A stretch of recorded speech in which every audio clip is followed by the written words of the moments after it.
आप में और उन लोग में क्या अंतर है जो कि आपके कोचिंग से सभी कोचिंग में भीड़ कम है, लड़कन कम है, और वो वहाँ लड़कन जाना कम चाह रहा है, लेकिन आपके कोचिंग में लड़कन का चॉइस ज़्यादा है, लड़कन जो है आपके कोचिंग के प्रति अट्रैक्शन ज़्यादा है।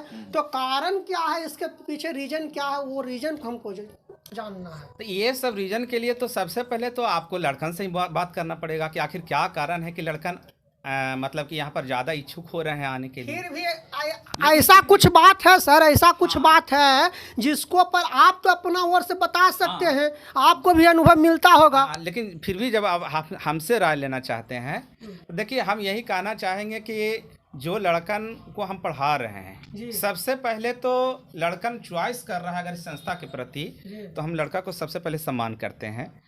लेकिन अगर हमसे आप पूछना चाहते हैं तो हम यही कहना चाहेंगे कि लड़कन को हम पढ़ाते हैं तो सबसे पहले हम अपने आप को संतुष्ट पाते हैं।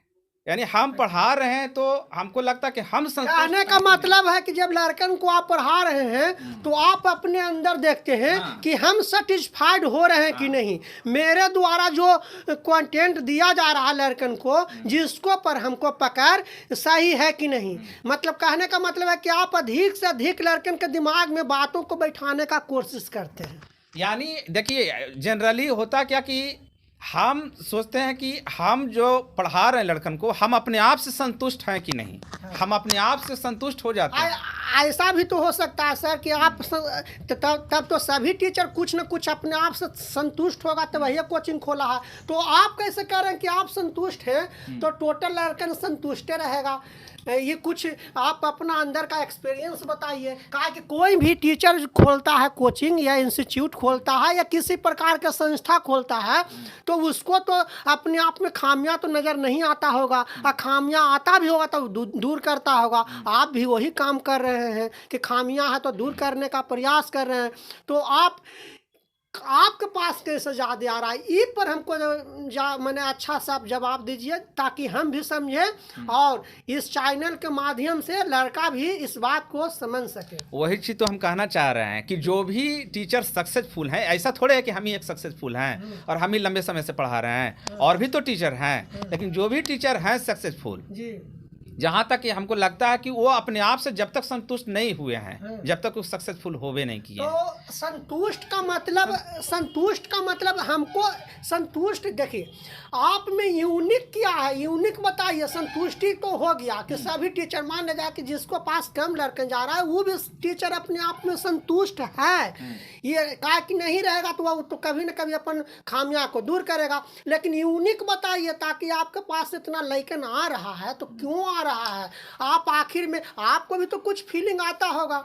यूनिक की जहाँ तक बात है तो हम अपने आप को बहुत तरह से डिफाइन कर सकते हैं यूनिकनेस के बारे में। यूनिक के बारे में बोलिए। पहला कंडीशन है कि हम जो क्लासरूम का हमारा जो प्रोग्रामिंग है तो वो कुछ हमको जहाँ तक अपने आप में लगता है, फीलिंग होता है कि इतना एक्शन मोड में रहना, इतना एक्टिव रहना,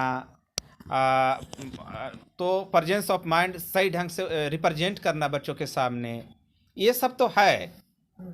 उसके साथ साथ यूनिक को अगर कैटेगराइज किया जाए, बांटा जाए तो कई खंडों में बढ़ जाता है। जी बोलिए। तो एक तो है कि क्लासरूम का प्रोग्रामिंग, माने क्लासरूम में कैसे परफॉर्म किया जाए, यूनिकनेस ये हो गया। दूसरी चीज़ हो गया कि हमारा जो कंटेंट्स है, जो सिलेबस है, वो एकदम जो एग्ज़ाम है उसके अकॉर्डिंगली फॉलो करते हुए आगे बढ़ता है। हम अपने मतलब कि सिलेबस को अपडेट रखते हैं। यहाँ पर हम कुछ बोलना चाह रहे हैं। आप बोल रहे हैं कि कोचिंग को मेंटेनेंस करके रखना चाहिए, तो कोचिंग को मेंटेनेंस का मतलब क्या हुआ कि कोचिंग आप दिखावा के लिए मैंने है कि कोचिंग में आप मैंने कंटेंट अच्छा देते हैं, लड़कन को दिखावा यहाँ हमको हजम नहीं हो रहा है। क्योंकि लड़कन से जब पूछा जाता है तो लड़कन तो कोचिंग का चर्चा नहीं करता है, सीधे आपका कंटेंट का चर्चा करता है कि सर अच्छे पढ़ाते हैं। अब अच्छे पढ़ाने वाला तो भाई खेत में भी पढ़ावेगा तो वहाँ आदमी जाएगा, धूप में पढ़ावेगा, बारिश में पढ़ावेगा, ठंड में पढ़ावेगा, वहाँ जाएगा। फिर आप कोचिंग का चर्चा अच्छा होने के लिए, अरे अच्छा होने के लिए एक्सप्रेशन तो अच्छा होना चाहिए, वो अलग बात है, टीचर का होना चाहिए सर, कोचिंग का नहीं होना चाहिए। करकट वाले रूम में भी हम देखे हैं कि 5-5 हजार लड़कन दिन भर में पढ़ के जा रहा है, 4-4 हजार लड़कन जा रहा है। तो कोचिंग के बारे में, आपके कोचिंग के बारे में तो लड़कन चर्चा नहीं करता, चर्चा आपके बारे में करता है कि सर जैसा हम पढ़ाते हैं तो दिमाग में। कोचिंग मेरा है तो किसका चर्चा करें? हम अपने आप का ही चर्चा कर रहे हैं, इसका मतलब नहीं है। जैसे हम अपना कोचिंग का चर्चा कर रहे हैं तो इसमें हम हैं तो हम ही ना अपना चर्चा। कहने का आपका मतलब आया ना कि कोचिंग के बनावट के बारे में आप चर्चा नहीं कर रहे, मैंने आप अपना कोचिंग का जो अस्तित्व है, जिसको द्वारा आप कोचिंग को लेकिन द्वारा हावी किए हुए हैं, उसके पर आप चर्चा करना चाह रहे हैं। बिल्कुल आप सही जा रहे हैं। हमारी बात को पहले सुनिए ना। जैसे हमारा जो तरीका है वो बताना हम चाह रहे हैं, आपके माध्यम से भी बताना चाह रहे हैं, और हमारा सौभाग्य है कि आपके सामने हम ये बात रख रहे हैं ताकि सब लोग सुने और हर चीज़ को समझे। इस चीज़ को कि हमारा जो कंटेंट्स है, जो विषय वस्तु है, उसको तो हम अपडेट किए हुए रहते हैं, हर समय अपडेट करते हैं। दूसरी चीज़ है कि हम अपने खुद पढ़ाते हैं, बच्चों से जो है प्रैक्टिस बहुत ज़्यादा करवाते हैं। और एक ठीक है, जो प्रैक्टिस आप करवाते हैं वो तो ठीक है, लेकिन आपके कोचिंग से लड़कन जो है, जो जीडी वाला भी उतना ही सक्सेस हो रहा है, एसएससी वाला भी उतना ही सक्सेस हो रहा है, बैंकिंग वाला भी उतना ही सक्सेस हो रहा है, और अदर कंपटीशन के लिए भी लड़कन जो आ रहा है वो सक्सेस हो रहा है। मंत्र क्या है कि आप लेवल वाइज पढ़ाई करवाते हैं कि आप सभी को खिचड़ी पका देते हैं? समझ में हमको नहीं आ रहा है। लेवल की बात जहाँ तक बोल रहे हैं, तो हम कोई क्रैश कोर्स के नाम पर हम इसको पढ़ाई नहीं करवाते हैं, या कोई जैसे एमटीएस का एग्ज़ाम आ गया तो उसको लेकर के हम नहीं इसको कंटेंट्स को पढ़ाते हैं। और हम पार्टिकुलर एक मैथ को सब्जेक्ट को लेकर के पढ़ा रहे हैं। तो जब हम एक स्पेशली जब मैथ के लिए हैं तो हम ये प्रयास कर रहे हैं कि अब हम कोई टॉपिक पढ़ा दिए टाइम एंड वर्क, तो टाइम एंड वर्क जब उसका कॉन्सेप्ट दे दिए तो अब उसमें चाहे तो एमटीएस का लड़का हो, चाहे तो बैंकिंग का हो, चाहे एसएससी का हो, ऑल इन ऑल कहने का मतलब आपको ये आ रहा है कि मैंने एसएलआर हम सिखा दिए, और युद्ध भूमि में लड़ने के लिए सिखा दिए, तो सामने अगर नेता आ जाए, चाहे फौजी आ जाए, चाहे दूसरा देश के दुश्मन आ जाए, चाहे आतंकवादी आ जाए, सभी को मारेगा। जहाँ तक लगता है कि हमारी बात को आप अच्छी तरीके से समझ चुके हैं, इसमें कहने की बात नहीं है। कहने का मतलब है कि हम जब एक के बार मैंने फुल एंड फाइनल ज्ञान दे के भेज रहे हैं, चाहे जौन सामने आ जाए उसको एकदम क्रैक कर देना है। बिल्कुल है ना, पकड़ रहे हैं, सही पकड़ रहे हैं, एकदम यही बात है कि हम चूंकि एक विषय पर इस पर आश्रित हैं, एक विषय पर हम काम कर रहे हैं, तो उसमें ऐसा थोड़े है कि अब अलग अलग एग्जाम के लिए अलग अलग जगह बच्चों। अच्छा, एक बात और देखने के लिए मिल रहा है कि आपके बारे में लड़कन जो है कहता है क्या कि सर जो है जो एकदम फ्रेंडली होकर पढ़ाते हैं, और सर लगभग नहीं करते हैं कि जैसे हम लोग के सामने एक मैंने ऊंच नीच का होता है लेवल कि सर हैं तो हम क्या पूछें, पूछने में हिचकिचाहट होता है। तो आप अपना लेवल को थोड़ा डाउन कर देते हैं और लड़कन के लेवल को आप मैंने बराबरी कर देते हैं दोनों का, ताकि लड़कन को पूछने में कोई दिक्कत नहीं हो। देखिए, सबसे बड़ी बात है कि आज से हम 10 साल पहले जो लड़कन को पढ़ाए हैं, वो लड़का जब हमसे पढ़ता था तो उसको भी यही लगता था कि ये हमारे लेवल के हैं, हमारे साथ हैं, एकदम फ्रेंडली एटमॉस्फेयर में, दोस्ताना माहौल में। उनको ऐसा नहीं लगता था कि ये टीचर हैं तो बहुत हाई लेवल के हैं तो हम डर से क्या पूछे नहीं पूछे, ऐसा कुछ नहीं, एकदम दोस्ताना माहौल से पढ़ाते थे। और 10 साल पहले की बात है, और आज भी जो पढ़ रहे हैं लड़का वो यही सोचकर पढ़ रहा है कि दोस्ताना माहौल एकदम, मतलब कोई अंतर नहीं आया है। आपको जहाँ तक एज की बात है तो उसमें भी लड़का आज भी जो लड़के आ रहे हैं इंटर दे करके उसको भी ऐसा ही लगता है कि हमारे एज के हमसे कुछ। अच्छा, एक बात और है कि लड़कन जो है जो जब सवाल जवाब करते हैं तो बोलता है कि सर जो हैं जो पढ़ाते हैं मैथ हो या रीजनिंग हो, पढ़ाते हैं तो ऐसा कोई ऐसा पॉइंट नहीं छोड़ते हैं जहां से हमको सवाल करने की ज़रूरत हो। इसको पर आप क्या कहना चाहते हैं? देखिए, पहले अब सिस्टम पढ़ाने का चेंज हो चुका है, जैसे ज़माना धीरे धीरे अनुसार बदल रहा है। जब मैं बता दूं आपके माध्यम से, पहले ज़माना था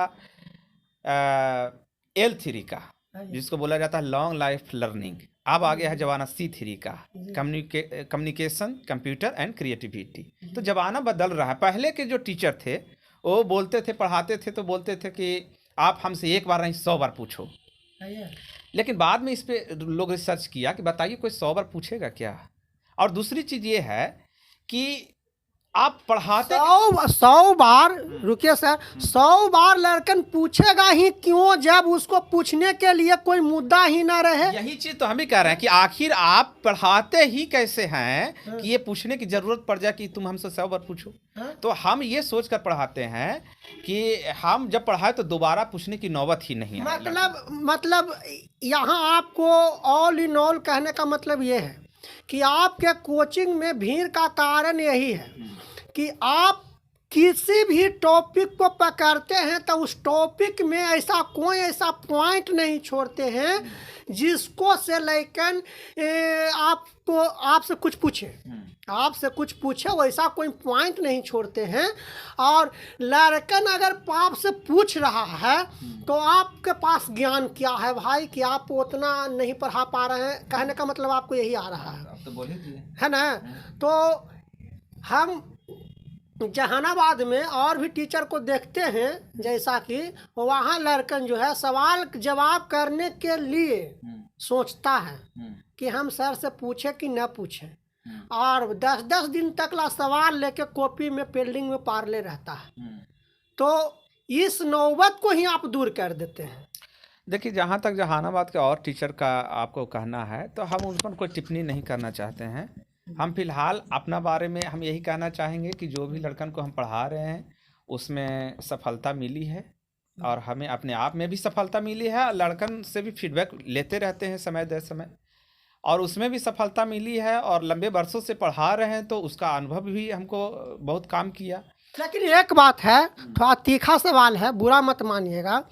आपके बारे में सुना जाता है कि सर जो हैं जो थोड़ा सा किसी भी टॉपिक पर जब पूछते हैं हम लोग तो सर थोड़ा सा एक्टिवेट मूड में कोई जवाब को देते हैं। मैंने आप गुस्सा भी हो जाते हैं का लड़कन पर? लड़कन 2-4 गो बोल रहा था कि सर थोड़ा सा क्या है ना कि पूछते हैं ना तो पढ़ाते वक्त पूछते हैं तो डिस्टर्बेंस के कारण सर गुस्सा हो जाते हैं। ये कहाँ तक सत्य है? नहीं, देखिए, वो सब जो लड़कन आ रहे हैं वो सब ऐसे टीचर से शायद पढ़े हुए हैं जो अब कोई लिख रहा है तो कोई पढ़ रहा है तो कोई क्वेश्चन पूछ रहा है, तो सबका अपना अपना स्टाइल है, तरीका है।